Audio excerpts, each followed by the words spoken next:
শিরোনাম, ছ্যাঁকা খেয়েছো? তাহলে এটা একবার শুনো। একটা সময় ছিল, যখন মনে হতো তাকে ছাড়া বাঁচা অসম্ভব। প্রতিদিন তার মেসেজের অপেক্ষায় থাকতাম। কিন্তু একদিন সে চলে গেল। কোনো ব্যাখ্যা নয়, শুধু নীরবতা। প্রথম কয়েকদিন খুব কষ্ট হয়েছিল। মনে হতো জীবনটাই শেষ। কিন্তু একদিন আয়নার সামনে দাঁড়িয়ে নিজেকে একটা প্রশ্ন করলাম। যে মানুষ আমাকে ছেড়ে চলে যেতে পারল, তার জন্য আমি কেন নিজের জীবন নষ্ট করব? সেদিন থেকেই সব বদলে গেল। আমি নিজের যত্ন নিতে শুরু করলাম। নতুন কিছু শিখলাম, পরিবারের সঙ্গে সময় কাটালাম, নিজের স্বপ্নের পেছনে দৌড়ালাম।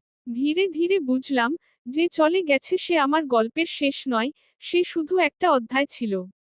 আজ যখন পেছনে তাকাই, তখন আর কষ্ট লাগে না। বরং মনে হয়, সে চলে গিয়েছিল বলেই আমি আজকের আমি হতে পেরেছি।